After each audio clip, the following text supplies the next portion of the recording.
So good morning everybody and welcome to the next session, which is an Oxford-style debate between Colin Hamilton and Jonny Sultoon, and very kindly chaired by Hale, who is Director of Balamara Resources. I'll give you a little bit of background on Michael. He has a background in government and corporate governance in Western Australia, and he's held both elected and appointed positions with the Cabinet Office, the City of Perth, as well as the University of Western Australia. Michael recently relocated to Poland to focus on Balamara's development of thermal and coking coal assets there. So I'll now hand over to Michael. Thank you very much, Sarah. I'll just put the microphone up here if I can. Well, thank you, everyone. I see a lot of faces from last year, so I think quite a lot of people will have seen this Oxford Union-style debate from Barcelona. However, I'd be very keen now to introduce the topic, which is that this House believes that Chinese coal production and consumption alone drives the global coal price. Today we consider this as a very important and significant issue for everyone involved in the coal business, and the coal price determines the fate of all our various endeavours. Before I invite our two speakers to make their respective cases, let me just introduce Colin Hamilton as the head of Commodities Research at Macquarie Securities, Colin, and Jonny Sultoon, who's the Research Director of Global Coal Markets at MacKenzie. I think it would, perhaps this year will change slightly. I think it would make things slightly more interesting if we can take a show of hands to judge support for the proposition prior to the debate commencing. So please give some thought to where you stand at this moment on the role of the PRC in delivering the global coal price. We'll come back to that in a minute, but first a little background on the origins of the Oxford Union-style debate. These debates have now spread throughout the English-speaking world, but they're usually conducted following a fine dinner with ample wine and by several glasses of port. The debates are often, or always, accompanied by some wit, levity and good humour, but they often address very serious issues. The organisers of Coaltrans have shown the good sense to schedule this debate this morning, prior to lunch, and with the absence of alcohol. As the chair of this today, this is a decision which I shall remain eternally grateful for. Before we start, could I ask everybody now to indicate by show of hands their current feelings on the issue of today, which is that this House believes that Chinese coal production and consumption alone drives the global coal market. Can we just see a show of hands on those in favour of that proposition? Okay, and those against? There are a lot of undecideds, but I think it's fair to say at this point there's a slight move in favour of the affirmative, but we'll see towards the end of the debate how persuasive our two parties have been, and we'll come back to that. So thank you. We'll hold it now for a little while. Sorry, that microphone moves away. Okay. Now, to introduce our two speakers, Jonny and Colin bring to this debate a wealth of knowledge on this subject and, of course, the intellectual firepower to build their respective cases. However, I remind you at this point that they have not chosen the topic or the side of the argument they represent. Thank goodness, I think this probably is. And we're very happy to encourage audience participation by question or comment addressed through the chair, if you would. And we have microphones available, so please just stand or raise your hand if you'd like to contribute. Now, before we start, I'm sure it's not necessary, however, I should caution the two speakers that unlike our American friends and debates in another location, we would encourage them not to refer to the size of their opponent's hands. That would be ruled out of order, or to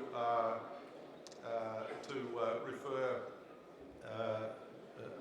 encouraging references to your opponents or their partners, particularly their peccadillos in the distant past. So that's the limit of that.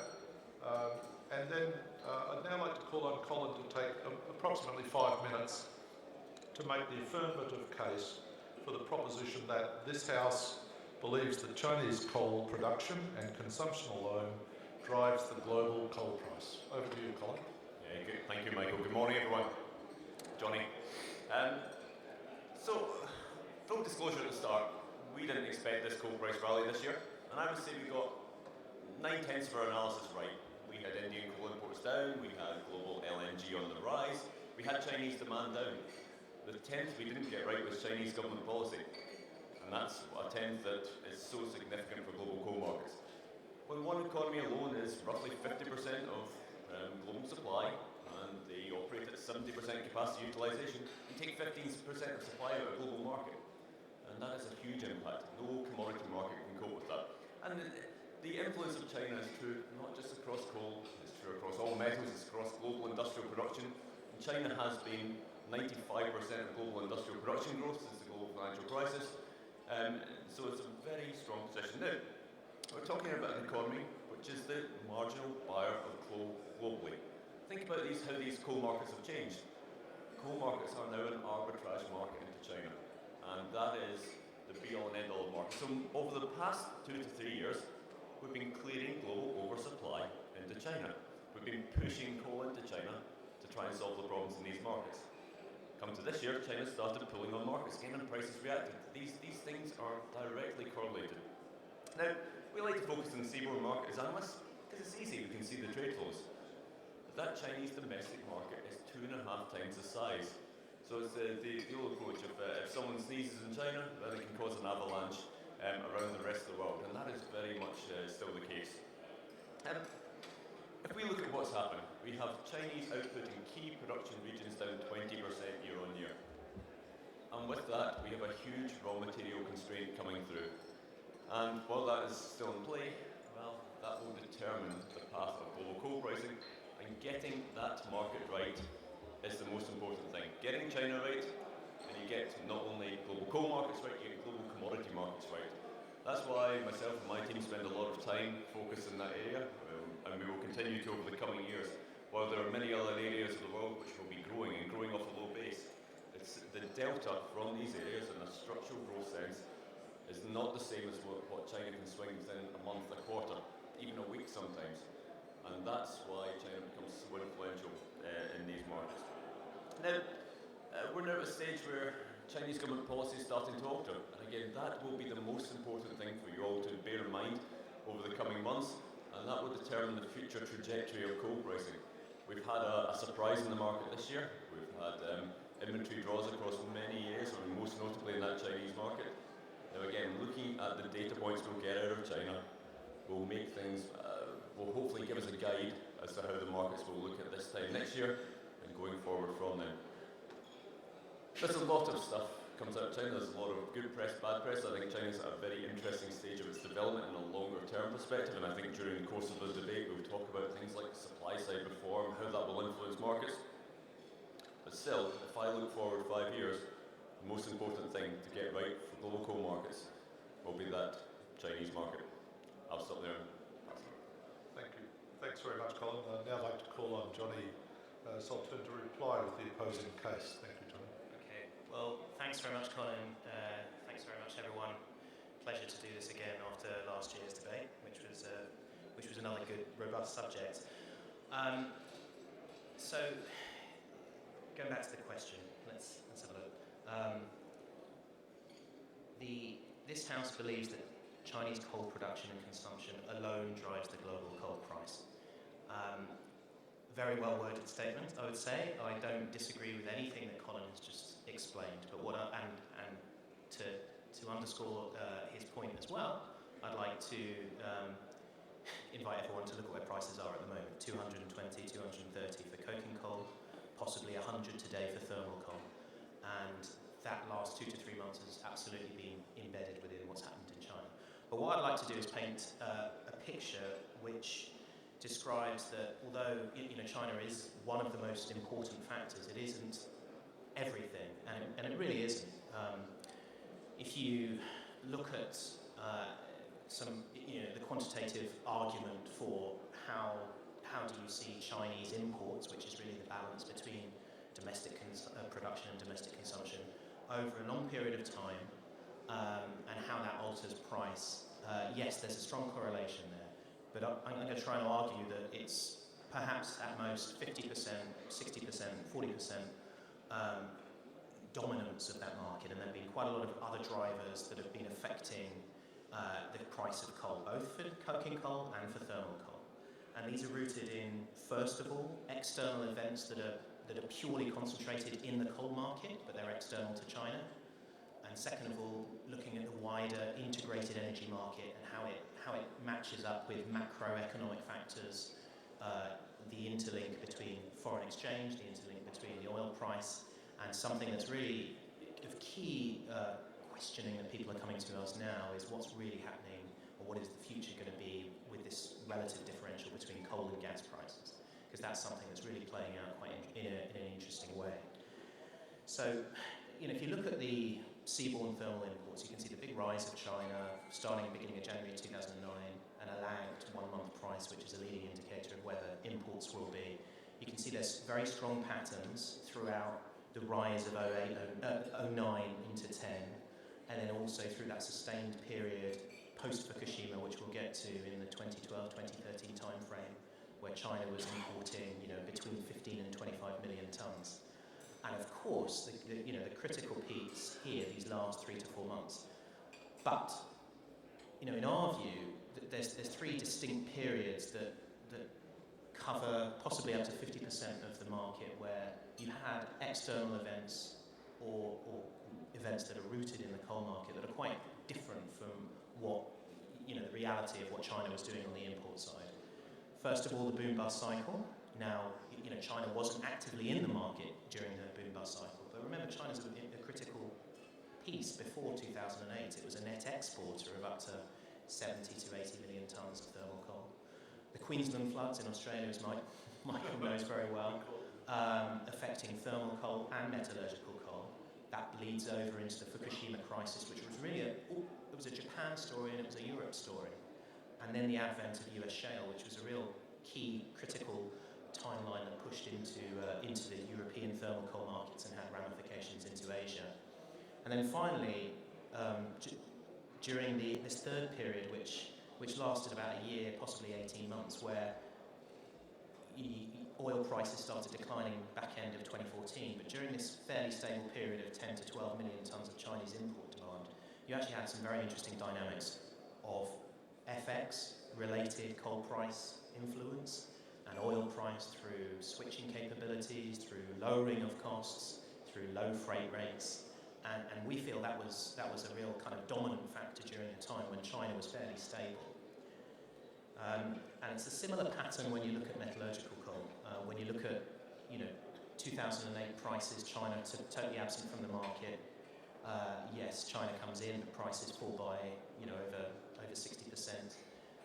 The Queensland floods always had a very big impact on the metallurgical coal side. You can see the run up there, but then volumes taper away a little bit. But really, the Australian export side was more the constraint rather than Chinese import side. And then a similar story around oil and FX, but more rooted around the Australian dollar and how that influenced the price. And of course, going back to Colin's point, absolutely coking coal prices, the pull on Chinese demand, going from maybe 3 million to 5, 6, 7 million tonnes per month. But overall, and we can go into a little bit more detail, I would say that the imbalance between Chinese supply and demand is a key factor in coal prices, but it's not the sole factor in determining prices. To challenge that, Jonny. Thank you. At each one of those stages, China's been a balancing factor in the market. If we think of, you say 2011 was a Japan-Europe story, well, we had so much coal in the market at that point, it had to go somewhere. Now China was a natural clearinghouse. So it's been a balancing market through all of these individual cycles. The fact that China started pulling on coal imports as they were consolidating Shaanxi back in 2008, 2009, drove the price at that point. And now we get to a situation where China has caused the imbalance in markets. Now this is a new factor. Why can we not balance coal markets at the current time? It's simply because that balancing factor we've had for the past few years has exited the market or has caused a dislocation that's actually very hard to solve for.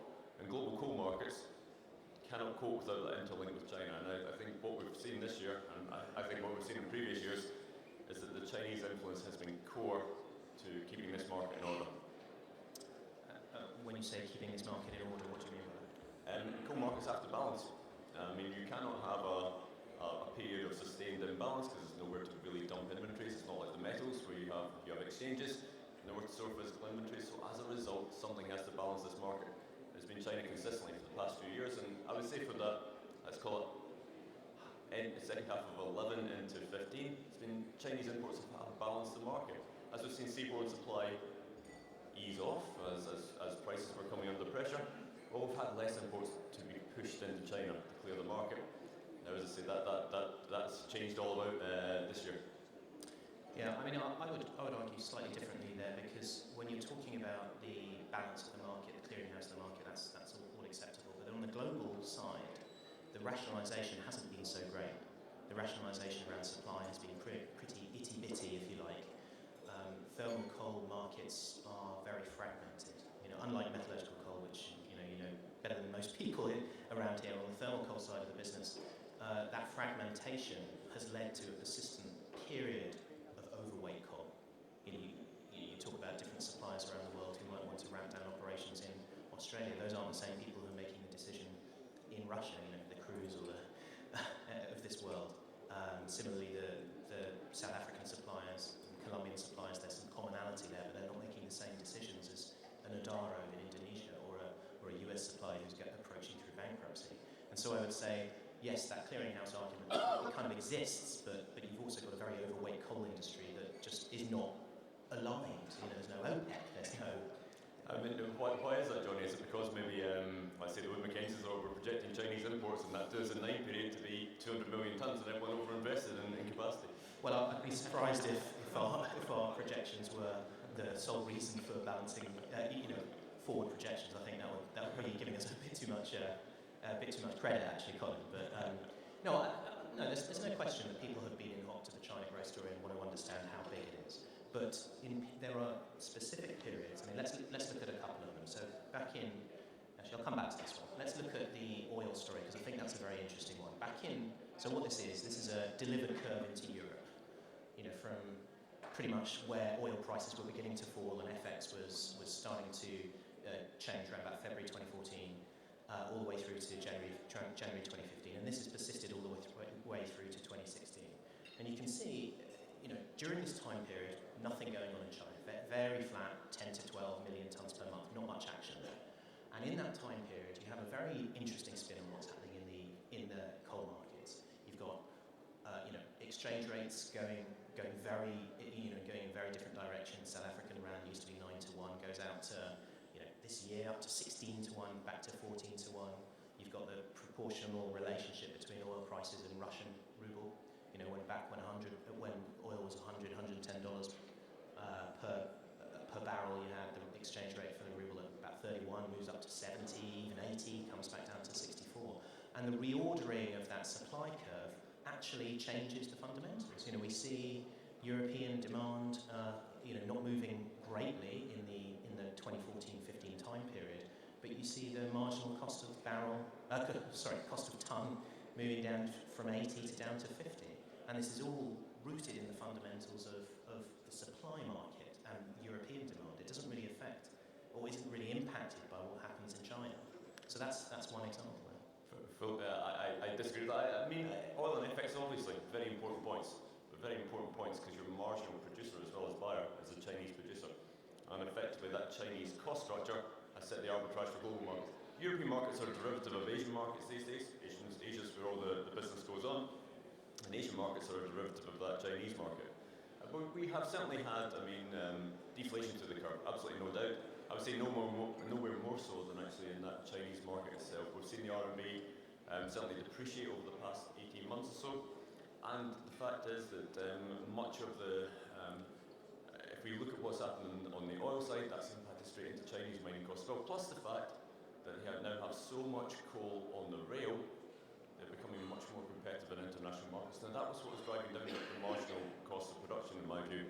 The fact that international markets weren't responding was more a case that we had very low interest rates, and quite frankly, the financial market was not putting enough pressure on producers, maybe ex the US, to actually close capacity over that time frame. And that's been the difference in this cycle. We've had low interest rates for a long period of time, which has actually taken that refinancing or the reset button off. We'd find it otherwise.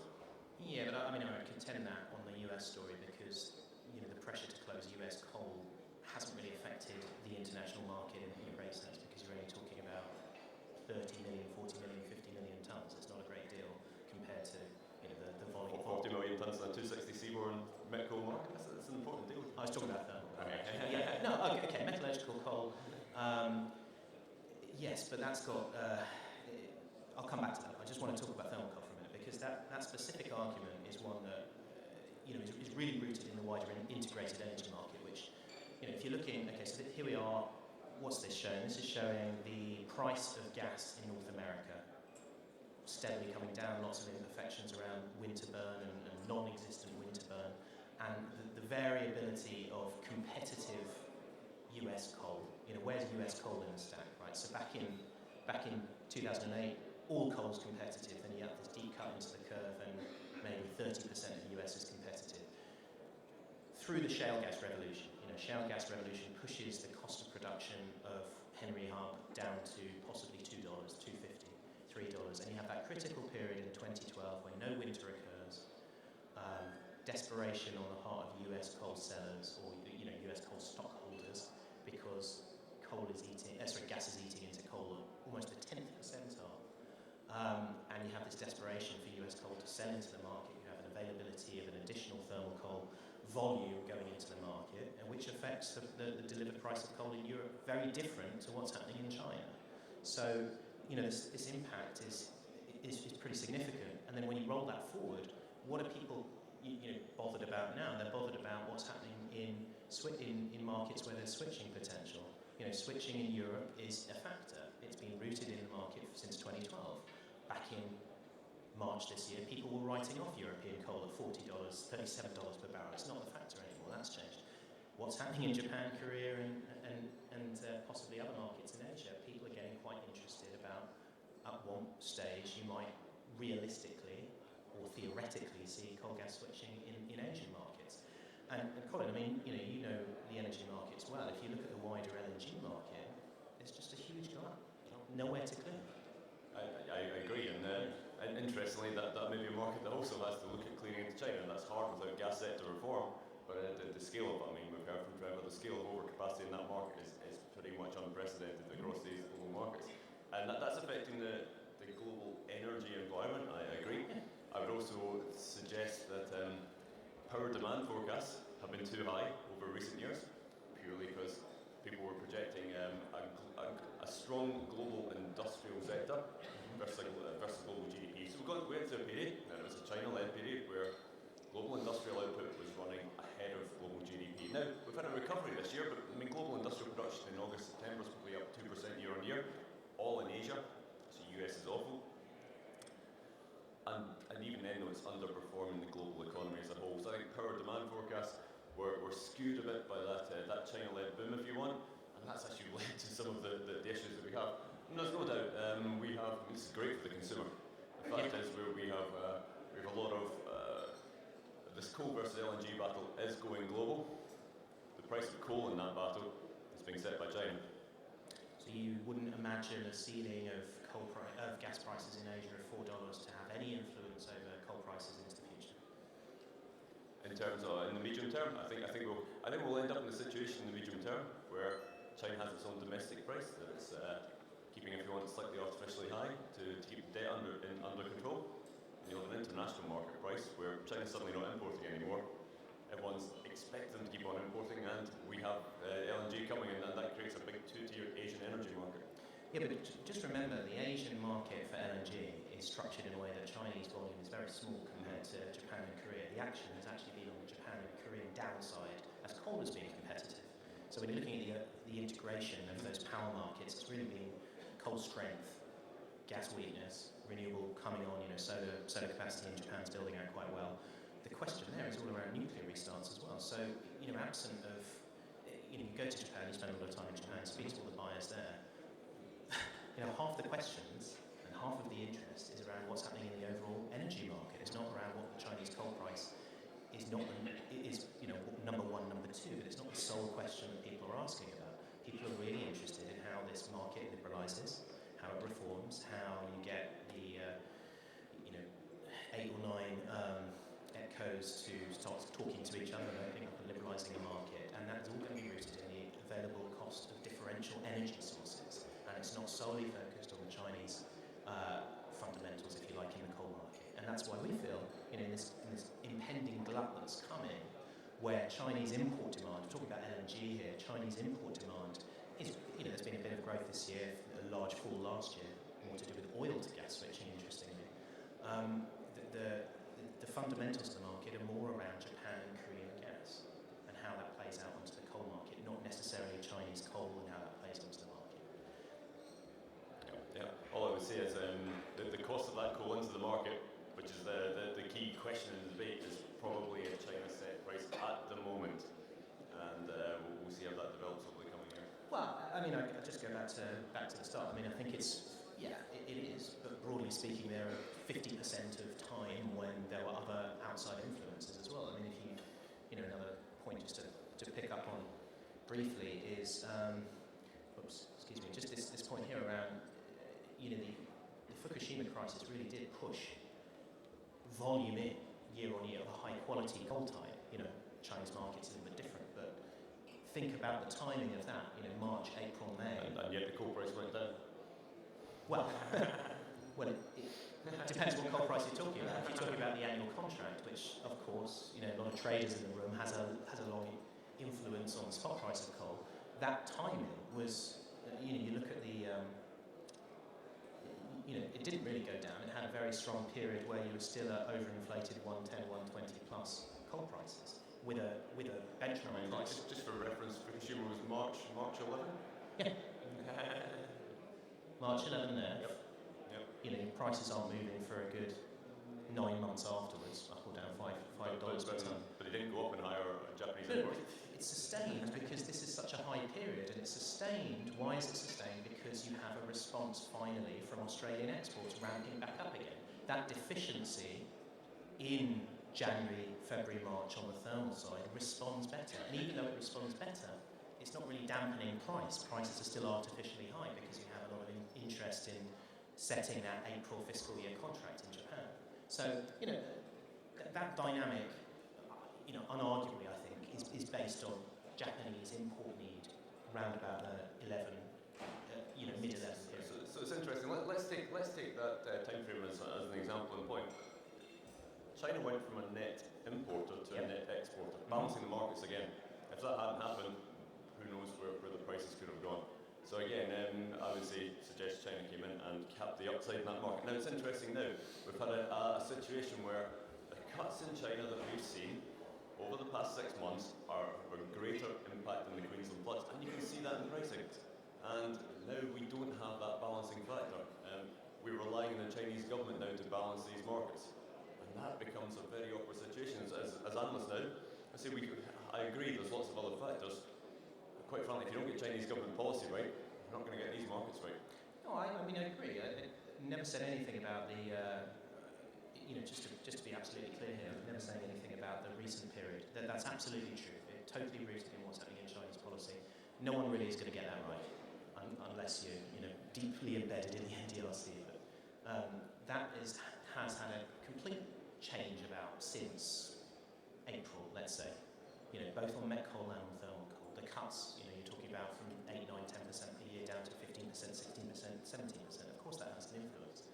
But, not questioning that. What I'm questioning are other periods during the time period. Now, Now, going back to your point, you said, who would have known what the price would have been if China didn't come into the market?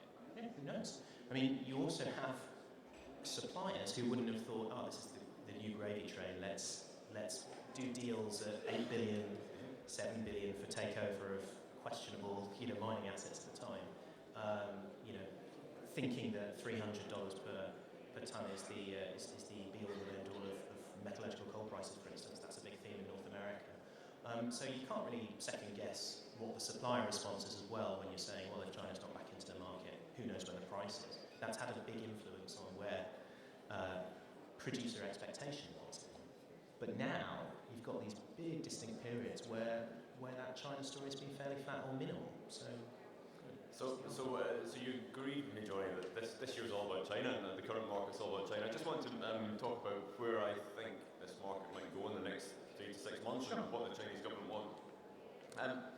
Because again, it's a bit of second guessing and no one knows, but it's interesting. Chinese government are very good at what I call blunt object policy. 276 days is a blunt object policy, saying everyone do this. Now we've got relaxation. I think that relaxation's come about a month too late. I think stocks were getting too low, and now we're heading into winter. It's getting hard to replenish them. They've come out with this complex policy of qualified mines, different price points, who can produce in that kind of sliding scale mechanism. Strip out all the noise. They basically say supply will increase about 460 RMB per tonne, and that's why we've had to change our pricing for next year to 460 RMB per tonne, which is roughly $59 to $60 on the seaborne market basis. That is probably the most important thing to be aware of. When do they want the price there? They want it there for Chinese New Year, because that is when power contracts get renegotiated. If we get today's price into those power contracts, we have heavy inflation through grid power costs, and that is not something the Chinese government want. They certainly didn't want deflationary pressures, but neither do they want heavy inflationary pressures. They're not talking much about metallurgical coal. They haven't mentioned it. And it'll be interesting to see how that plays out, but they've brought back roughly about 1/3 of the capacity that was cut. That's probably not quite enough. You're still going to see a lot of tinkering from the Chinese government in terms of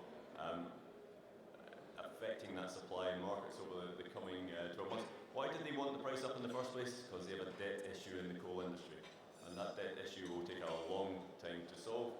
And while that's the case, you will see pricing in China kept slightly artificially higher than it might be by other international market dynamics.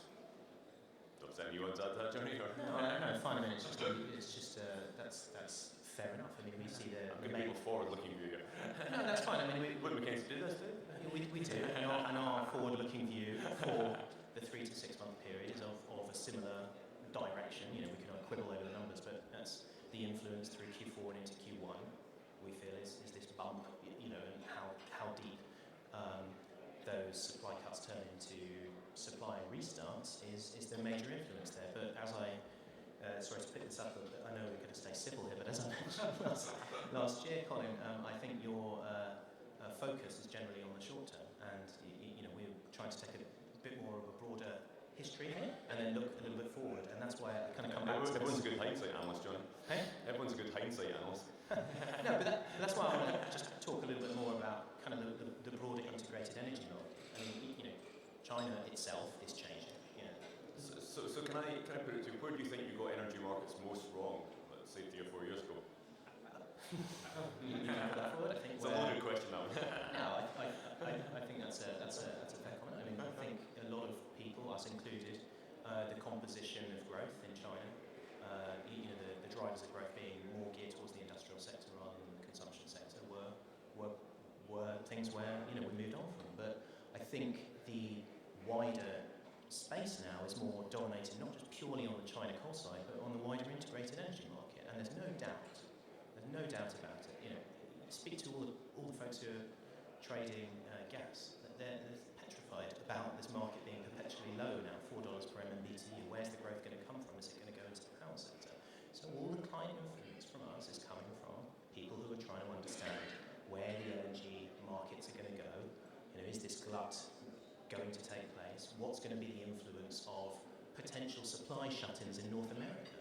Gas shut-ins or capacity utilisation at 20%, 30% for these new terminals that have been pumped up by a hell of a lot of debt, as we know. And so when we think of the defining features pictures of what's happening in the coal industry, we say, of course, China is absolutely one of those, not the sole one of them, and the others are the broader energy market, with the interplay of gas and power, the LNG side, and issues that generally occur that are rooted deeply within the coal market. And so, no quibbles there. I'm just saying. So if you look at those numbers, of course, 140 million tonnes, if you want, of LNG coming. This number everyone's got. We generally agree with it, and I agree. This is going to be a big battle. But yet China's taken double that off in coal in the past 3 or 4 months. That's a much bigger influence on global energy markets, and it is one of those things. I also was too strong in the industrial sector. I just think people haven't quite rerouted their China energy numbers through models quite yet, and that's going to be a challenge. But I still think over the next 3 or 4 years, you get these Chinese markets right. Then you get further out. I agree. It's great for the global consumer. Certainly the industrial consumer. These are going to mean low energy prices for a while. Then we agree. Quite so. I want to make a point again, looking forward, talk about supply side reforms in China. It's the buzzword at the moment. Everyone's talking about supply side reforms. Right. They haven't actually started yet. China hasn't done reform, it's done intervention. They're very different things. 276 days is everyone do the same thing policy, get the price higher. That's intervention. We will see supply side reforms over the coming years. 2 things it will do: take out obsolete capacity, and the fact that we've now got China tiering miners is the first stage in that. But it also means that it cuts red tape in that Chinese industry. And this is not just coal, this is steel, this is aluminum, aluminium, sorry, I'm back in Europe.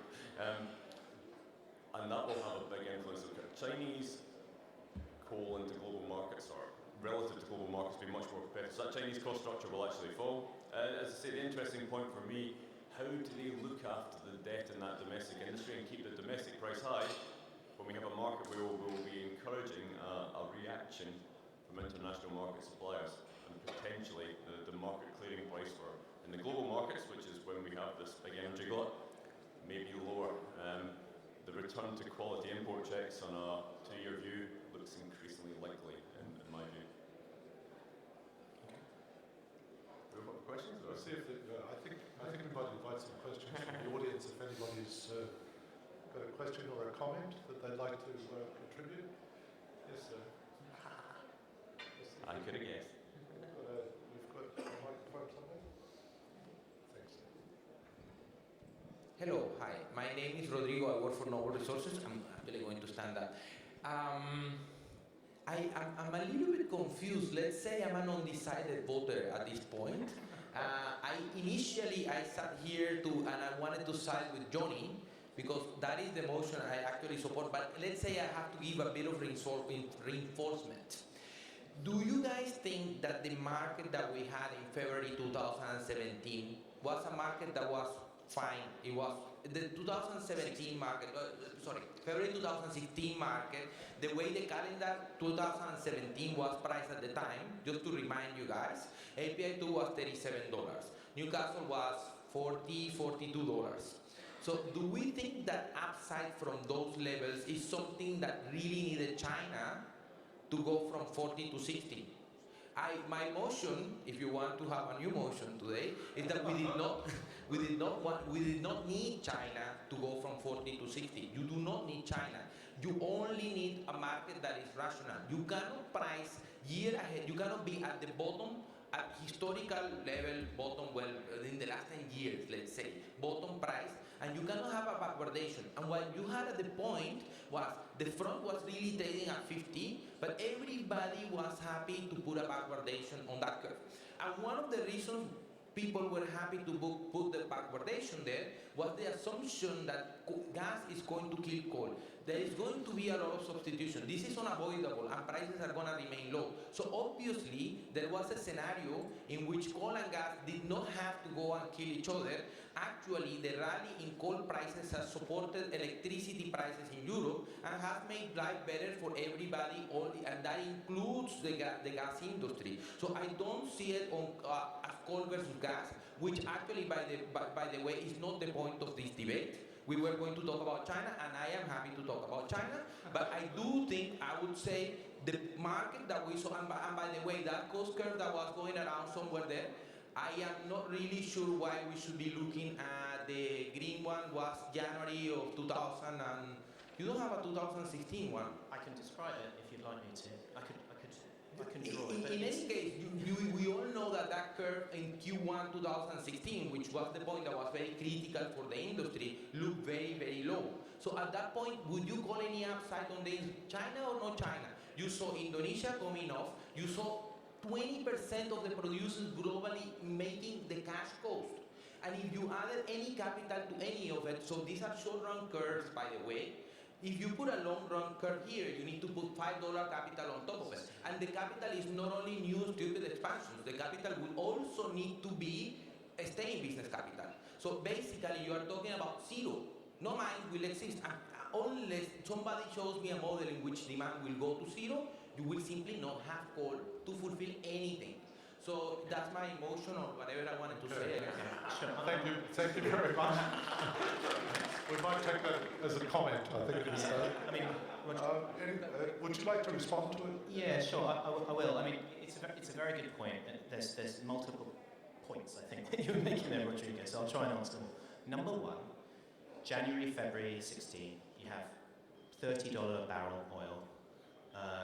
People are still a little bit excited about what happened in December in COP21. FX at its worst, absolute worst, because of course if you've got $30 a barrel oil, you have 80 ruble to one exchange rate. And I think, frankly, the whole industry had pretty much written off coal. You know, coal's here and it's demising. It's going to lead to a long-term demise. Now, I know Colin had thrown in a comment about a previous forecast, but I'll just mention. This is one thing our analysis we're quite pleased about, because one second, Rodolfo, back in 2016, you run that curve and it moves down a little bit, but no way, there's nothing that could support $37 per tonne as a sustainable cost, short run or long run. And we were adamant at the time, maybe 47, 46 is fair for some trades, and there were some trades, went down to 43 in Europe, but 37, 40 is not a fair price. That nothing could, maybe a couple of mines at the bottom end of the curve could sell into Europe at 40. Very lucky, maybe 5 million tonnes, absolute best. But no way, that was a perception of the market that had been written off. People saying coal's finished, COP21's happened. We're going to see downward-facing coal prices for the next 5 to 10 years. So that is I'd say it's another non-China factor, if you like, because China wasn't really changing during that time. And it didn't take long for the supply cuts that had finally come into shape, especially the ones you talk about in Indonesia, to bite and for coal prices to come back up. So, I agree. I mean, $37 not a fair price. Well, you see that. The market was trading there, so you're calling the market inefficient if you think it was. The backwardation certainly was not fair. Which is true. There's a lot of illiquidity in the market as well. But why were we down at that price level? We talked about supply cuts. We hadn't had them. Coal had been in the cost curve for 5 years and we hadn't had them. This is back to the global macro environment where we have governments keeping interest rates artificially low, and as a result we don't have that reset button. I mean, it took years for that Indonesian supply to come offline that we were expecting for a long time. But yes, so that price was too low. But the move in coal markets this year has all been about China. We have another question. Just to make the point, because you guys mentioned Jan or Feb prices this year. What happened in Jan Feb is that yes, we were at 37, 38 API2, a little bit more on Newcastle, and we had just numbers for China or 70 million tons down in 2015, and at that time, who could expect see China up this year? So everybody in the notes had a negative number for imports in China in 2016, and that's all the difference now. Yes. So I mean, that was interesting. And this is a very, very good point. In that, in January, February, people were pricing in China collapse, and I think we're talking a wider macro collapse because the industrial economy in China was adding no value by its very own metric. the debt was a problem. Now, the government have intervened to try and stop that debt getting worse, and that's had a disproportionate effect on the coal industry. It's one of those classic things. It's when governments start to intervene in something, you want to own the worst things, because that's actually what generally gets the best leverage to it. You could argue that's for the global coal industry. And, I mean, everyone here is feeling better about the world because of what the Chinese government's done this year. It's amazing what a little bit of Chinese stimulus can do. Yeah. There's a question over here. If you put the microphone. Thanks. Thanks very much. Good afternoon. I am S.K. Mitra from Colin Limited. So, let us concentrate regarding the Chinese market. I don't think so because I'm not sure how much Chinese is producing and how much they're sending to other countries. What the export their quantity, what is the per market share. Definitely not India, because India is day by day reducing the import and we are creating our own self-generation regarding coal production. So, suddenly the prices fall down, that is a one-time phenomena maybe. But I'm not sure how much is the Chinese share about the market share you are talking about, which are the countries they are supplying, the coal supply. That I wanted to know exactly. Sure. I mean, Thank you. China is very roughly 50% of global coal supply. 50. 50%. Yeah. Of supply, but not of exports. When you're talking about the export, They don't export coal. No, but they advance market. I mean exports. 6, 7, 8 million tonnes this year maximum on the thermal side. I mean, on coking coal, it's interesting because of the net coke equivalent tonnage through steel and coke, but it's a very small amount. We have another question here as well. Yes, I'm again from India. My question is that we are always talking about China's consumption, Chinese production. Have we taken into consideration the niche market that is being coming out, like Philippines, Middle East, Bangladesh, so to say, and these are the countries they are coming, they are not in the purview of Paris Protocol. So they will be consuming more and more coal. So possibly that demand will take care of any consumption losses in China, and that can make price stable. Have we taken that into consideration? So, I mean, it's a quantum of big numbers. Of course, these countries are growing, but we're growing off a very, very small base. And basically, the swings we're getting in China. So, put it in context, China's taking roughly, closing in 500 million tonnes of coal out of the market. Now, try to sum up the combined import needs of those countries. It's about 50 million tonnes, give or take. Well, a bit of an overstatement, but yeah, it's not. I mean, that's a very fair point. I mean, like the 70 million drop that we refer to is just not absorbed by anyone else in the 2014 into 2015 time period. And equally, expectations.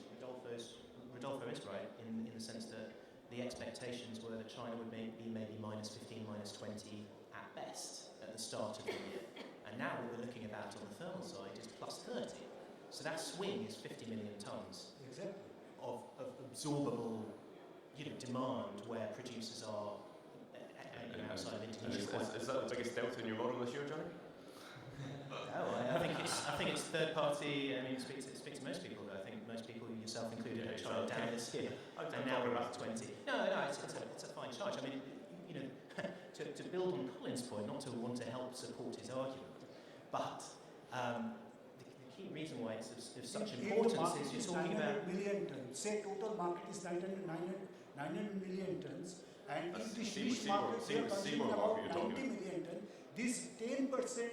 In fact, it creates a havoc in the price structure. I mean, it makes lots of difference in the price structure. So this 10% could be a crucial thing. That's the question is whether it's 10%. I mean, it's 10% potentially of the seaborne market, but of course, of global markets, it's very small. This is the problem. Chinese market's 2.5 times the size of the seaborne market, and that is always going to be the challenge in analysing these coal markets. Coal is still the cheapest way to power an industrialising economy. That will not change.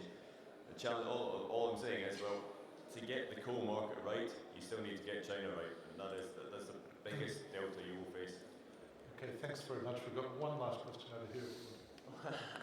Just a question.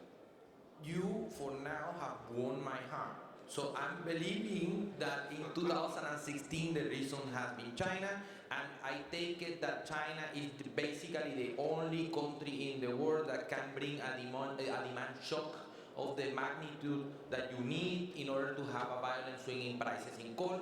All the other countries move at a much slower and predictable pace. In the long run, my motion would be, it's not about China, it's about Indonesia. And it's the supply side shocks that you are likely to see. So the motion, if we were going to talk about 2020, if we're interested about the prices this year and probably the first few quarters of next year, then yes, China is probably everything. If we're going to discuss long-term prices, I would argue that the main driver is really going to be on the mining side of things.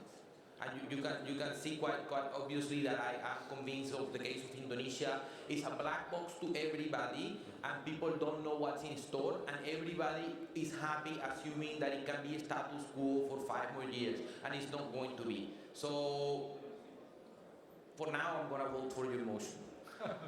Thank you very much. Let's just look at the structure of the motion. Sorry, go on. Yeah, the House believes that Chinese coal production and consumption alone drives the global coal price. Nothing about time bound. I'm making excuses. I'm just pointing to the specific semantics of the phrase there. That's good, because so, Rodrigo, yes, it's now time no, to start the summing up anyway. So perhaps we can ask Colin just to sum up, and then Jonny, and then we'll take a vote before we go to lunch. No, thank you very much, everyone, for your participation in this and for staying and listening to this debate. I mean, coal markets are very, very dynamic, but I think most of that dynamism over the past few years and for the coming years will be developed in China. And essentially, where did we all get markets wrong this year? Well, we got China wrong. And that is still the biggest risk factor. And if we get that right, and if we understand that better, then that will be what drives the global coal price. Over the long term, there's many other factors there, but we're talking about global coal prices. I fully agree with Jonny's view that LNG prices are going to have a big influence, but in terms of coal, China is a marginal buyer, it's a marginal producer.